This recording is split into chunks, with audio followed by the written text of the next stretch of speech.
കോൺഗ്രസിലെ മുഖ്യമന്ത്രി ചർച്ചകളിൽ പ്രതിപക്ഷ നേതാവ് വി.ഡി. സതീശനും കെ.പി.സി.സി. അധ്യക്ഷൻ സണ്ണി ജോസഫിനുമെതിരെ കോഴിക്കോട്ട് എം.പി എം.കെ. രാഘവൻ. മുഖ്യമന്ത്രി ചർച്ച ആരംഭിച്ചത് എറണാകുളത്ത് നിന്ന്. ചർച്ചകൾ തെരുവിലെത്തിച്ചവർ ഉത്തരം പറയണമെന്നും എം.കെ. രാഘവൻ ആവശ്യപ്പെട്ടു. അനവസരത്തിലുള്ള ചർച്ചയാണൊന്ന്. കൗണ്ടിങ് കഴിയാതെ ഭൂരിപക്ഷം ശേഷം മാത്രമേ ഇത്തരം ചർച്ച സാധാരണയിൽ ഉണ്ടാകാൻ പാടുള്ളൂ. ഇത് കേരളത്തിൽ എനിക്ക് തോന്നുന്നു ആദ്യമായിട്ടാണ്. ഇത് ഏത് ഭാഗത്തു നിന്ന് വന്നാലും അതൊരിക്കലും നല്ല പ്രവണതയല്ല. ഇതൊരു അപക്വമായിട്ടുള്ള ഒരു നടപടി കൂടിയാണ്.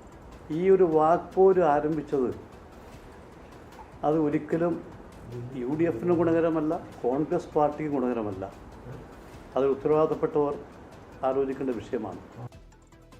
മുഖ്യമന്ത്രി ചർച്ച അനവസരത്തിലാണെന്ന് ഡൽഹിയിലെത്തിയ രമേശ് ചെന്നിത്തലയും പ്രതികരിച്ചു.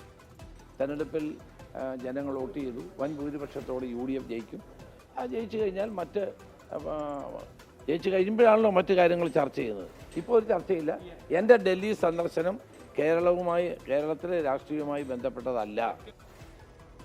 ഫലം വരും മുമ്പേയുള്ള മുഖ്യമന്ത്രി തർക്കത്തിൽ അതൃപ്തി പരസ്യമാക്കി മുസ്ലിം ലീഗും രംഗത്തെത്തി. UDF പ്രവർത്തകരെ നിരാശരാക്കുന്ന നടപടി നേതാക്കളിൽ നിന്ന് ഉണ്ടാകരുതെന്ന് PMA സലാം ആവശ്യപ്പെട്ടു.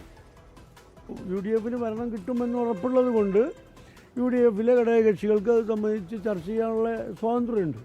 പക്ഷേ ആ ചർച്ച പുറത്തു വരുന്നത് പൊതുസമൂഹത്തിൽ വിടുന്നത് ശരിയല്ല, ഒരു ഉചിതമായ നടപടിയല്ല എന്ന് മുസ്ലിം ലീഗ് ഉറച്ചു വിശ്വസിക്കുകയാണ്. കാരണം ഇതിനു വേണ്ടി ഈ കൊടും ചൂടത്ത് വെയിൽ കൊണ്ട ഒരുപാട് പ്രവർത്തകരുണ്ട്. ലക്ഷക്കണക്കിന് UDF-ൻ്റെ പ്രവർത്തകർ ചെയ്ത മഹാത്യാഗമുണ്ട്. ആ ത്യാഗത്തിനെ വിസ്മരിക്കലാണ് ഇതൊരു തർക്കത്തിലേക്ക് പൊതുരംഗത്തേക്ക് കൊണ്ടുവരിക എന്നത്. എന്നെ സംബന്ധിച്ചിടത്തോളം വോട്ടർമാരുടെ ഇടയിലും UDF പ്രവർത്തകരുടെ ഇടയിലും നൈരാശ്യമുണ്ടാക്കുന്ന പ്രവർത്തനങ്ങളിലേക്ക് നേതാക്കൾ പോകരുത് എന്നാണ് മുസ്ലിം ലീഗിൻ്റെ ഒരു പൊതു അഭിപ്രായം. വോട്ടെണ്ണൽ കഴിഞ്ഞിട്ടില്ല, വോട്ടെണ്ണൽ നടക്കാനിരിക്കുന്നതേയുള്ളൂ, റിസൾട്ട് വരാനിരിക്കുന്നതേയുള്ളൂ. അതിനു മുമ്പ് തന്നെ കോൺഗ്രസിൽ മുഖ്യമന്ത്രി ചർച്ച തുടങ്ങിക്കഴിഞ്ഞിരിക്കുകയാണ്. പരസ്യ പ്രതികരണം പാടില്ല എന്ന് KPCC നിർദ്ദേശം നൽകിയിട്ടും ഇപ്പോഴും നേതാക്കൾ ഈ വിഷയത്തിൽ പ്രതികരിച്ചുകൊണ്ടേയിരിക്കുന്നു. ഇന്നിപ്പോൾ കോഴിക്കോട് MP എം.കെ. രാഘവനാണ് പ്രതികരിച്ചത്. അതോടൊപ്പം തന്നെ UDF-ലെ സഖ്യകക്ഷികളും പ്രധാനപ്പെട്ട ഘടകകക്ഷിയായ മുസ്ലിം ലീഗും ഇപ്പോൾ പ്രതികരണവുമായി ഈ വിഷയത്തിൽ രംഗത്തെത്തിയിരിക്കുകയാണ്. ഈ വാർത്തയുമായി ബന്ധപ്പെട്ട വിശദാംശങ്ങൾക്കും അതിൻ്റെ അവലോകനങ്ങൾക്കുമായി തിരുവനന്തപുരത്ത് നിന്ന് R. ശ്രീജിത്ത് ചേരുന്നുണ്ട്. ശ്രീജിത്ത്, ഇപ്പോൾ എം.കെ. രാഘവൻ്റെ പ്രതികരണം കേട്ടിട്ടുണ്ടല്ലോ. അതോടൊപ്പം തന്നെ മുസ്ലിം ലീഗ് നേതാവ് PMA സലാമും ഈ വിഷയത്തിൽ പ്രതികരിച്ചിരിക്കുകയാണ്.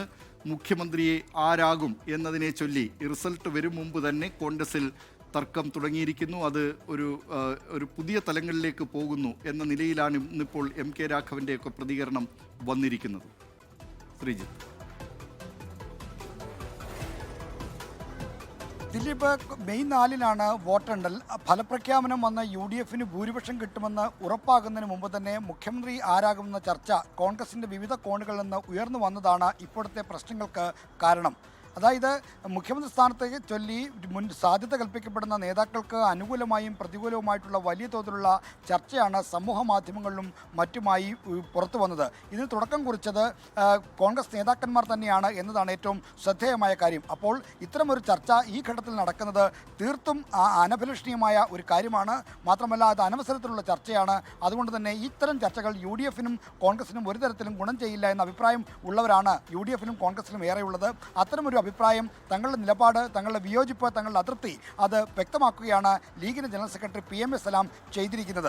മാത്രമല്ല അത് ഏറ്റവും മിതവും മാന്യവുമായ ഭാഷയിൽ ലീഗ് ജനറൽ സെക്രട്ടറി പറഞ്ഞു എന്നതാണ് നമ്മൾ കാണേണ്ട കാര്യം. കാരണം ഈ പൊരുവെയിലത്ത് UDF-ന് വേണ്ടി പ്രയത്നിച്ച അധ്വാനിച്ച നൂറുകണക്കിന് ആയിരക്കണക്കിന് പ്രവർത്തകരെ നിരാശയിലേക്ക് തള്ളിവിടുന്നതായിരിക്കും ഇത്തരം ചർച്ചകൾ. അതുകൊണ്ട് ചർച്ചകൾ നടക്കുന്നതൊക്കെ സ്വാഭാവികമാണ്. എന്നാൽ ആ ചർച്ചകളെ പൊതുമണ്ഡലത്തിലേക്ക് കൊണ്ടുവരാതിരിക്കാനുള്ള പക്വതയും പാകതയും നേതാക്കൾ കാണിക്കണമെന്ന കാര്യമാണ് PMA സലാം ചൂണ്ടിക്കാണിച്ചത്. കോൺഗ്രസിൻ്റെ ആഭ്യന്തര വിഷയമായ മുഖ്യമന്ത്രി ആരാണ് എന്ന കാര്യത്തിൽ തങ്ങൾ അഭിപ്രായം പറയാനില്ല എന്നുകൂടി അദ്ദേഹം വ്യക്തമാക്കിയിട്ടുണ്ട്.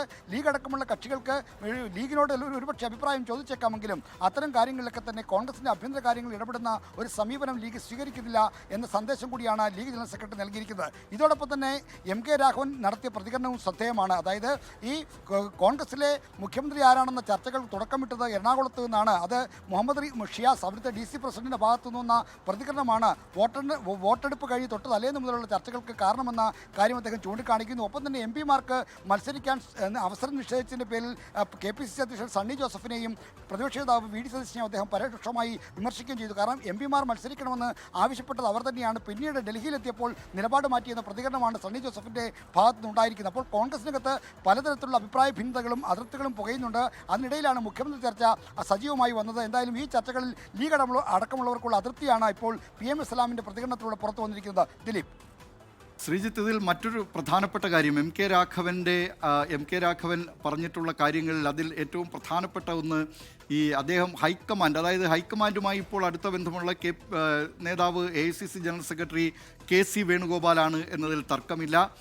KC വേണുഗോപാലിനെ തലോടിയും അതോടൊപ്പം VD സതീശനെ പരോക്ഷമായി, അദ്ദേഹത്തിൻ്റെ പേര് പറഞ്ഞില്ലെങ്കിൽ പോലും സംസ്ഥാനത്ത് നിന്നുള്ളവരാണ് ഈ MP-മാർ മത്സരിക്കേണ്ട എന്ന നിലപാടെടുത്തത്. ഹൈക്കമാൻഡിന് അങ്ങനെ ഒരു നിലപാടുണ്ടായിരുന്നില്ല എന്ന് പറഞ്ഞുകൊണ്ട് VD സതീശനെ തല്ലിയും KC വേണുഗോപാലിനെ തലോടിയുമുള്ള ഒരു പ്രതികരണം കൂടി MK രാഘവൻ്റെ ഭാഗത്ത് നിന്ന് വന്നിട്ടുണ്ട്. കോൺഗ്രസിൽ പുതിയ സമവാക്യങ്ങൾ പുതിയ തലത്തിലേക്ക് നീങ്ങുന്നു എന്നതിൻ്റെ ഒരു സൂചന കൂടി MK രാഘവൻ്റെ ഈ വാക്കുകളെ കാണാവുന്നതല്ലേ?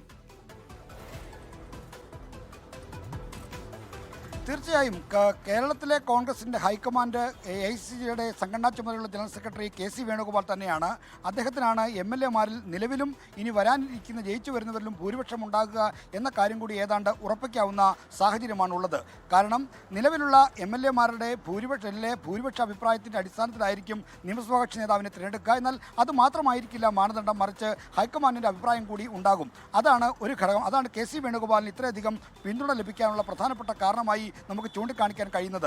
എന്നാൽ ഇതുമായി ബന്ധപ്പെട്ട് കോൺഗ്രസിനകത്ത് നടക്കുന്ന ധ്രുവീകരണങ്ങൾ അല്ലെങ്കിൽ അതുമായി ബന്ധപ്പെട്ടുണ്ടാകുന്ന ശാക്തിക ചേരിയിലെ മാറ്റങ്ങൾ, ശാക്തിക ബലാബലത്തിൽ വരുന്ന മാറ്റങ്ങളൊക്കെ തന്നെ വളരെ സാഹുത ശ്രദ്ധിക്കുമ്പോൾ മറ്റു ചില കാര്യങ്ങൾ കൂടി പുറത്തു വരുന്നുണ്ട്. കാരണം MP-മാർ മത്സരിക്കുന്ന കാര്യങ്ങളിലടക്കം എടുത്ത നിലപാടിൻ്റെ പേരിൽ സതീശന് പാർട്ടിയിൽ നിന്ന് പിന്തുണ കുറയുന്നുണ്ടോ എന്ന സംശയങ്ങൾക്ക് ഇട നൽകുന്ന തരത്തിലുള്ള പ്രതികരണമാണ് MK രാഘവനിൽ നിന്ന് ഉണ്ടായത്. മാത്രമല്ല, ഈ മുഖ്യമന്ത്രി ആരാകണമെന്ന ചർച്ച അനവസരത്തിൽ തുടങ്ങി വെച്ചത് എറണാകുളത്ത് നിന്നാണ് എന്ന് പറയുമ്പോൾ അതും സതീശ് നേർക്കുള്ള ഒരു ഒളിയമ്പാണ്. കാരണം എറണാകുളത്തെ DC പ്രസിഡന്റ് മുഹമ്മദ് ഷിയാസ് ആണ് ഈ മുഖ്യമന്ത്രി എറണാകുളത്ത് നിന്നാകണമെന്ന ചർച്ച വോട്ടെടുപ്പ് കഴിഞ്ഞ് തൊട്ടടുത്ത ദിവസം ഒരു മാധ്യമത്തിന് നൽകിയ അഭിമുഖത്തിൽ പറഞ്ഞത്. ഇതോടുകൂടിയാണ് മുഖ്യമന്ത്രി ചർച്ച തിടം വെച്ചത്. ആ ചർച്ച വളരെ സജീവമായത് പിന്നീട് K സുധാകരൻ്റെ ഫേസ്ബുക്ക് പോസ്റ്റോടെ അത് സതീശൻ സുധാകരൻ അനുകൂലികൾ തമ്മിലുള്ള ഒരു ഫേസ്ബുക്കിലെ യുദ്ധമായി മാറി. പിന്നീട് സുധാകരന് കമൻറ്റ് ബോക്സ് പൂട്ടേണ്ടി വന്നു എന്നൊക്കെയുള്ള കാര്യം നമുക്ക് മുന്നിലുണ്ട്. അപ്പോൾ ഈ ഘട്ടത്തിലൊക്കെ ചേരിതിരിവ് പാർട്ടിക്കകത്ത് പ്രകടമാണ്. അതിൽ MK രാഘവൻ അടക്കമുള്ളവരുടെ ചിന്ത ഏത് ദിശയിലേക്കാണ് നീങ്ങുന്നത് എന്നതിൻ്റെ കൃത്യമായ ഒരു ഉദാഹരണം കൂടിയാണ് ഇന്നത്തെ അദ്ദേഹത്തിൻ്റെ പ്രതികരണം. ദിലീപ്. തിരുവനന്തപുരത്ത് നിന്ന് ഇത് സംബന്ധിച്ച ഈ വാർത്ത നൽകിയതും അതിൻ്റെ വിശദാംശങ്ങൾ നൽകിയതും അവലോകനം ചെയ്തതും പൊളിറ്റിക്കൽ എഡിറ്റർ R ശ്രീജിത്താണ്.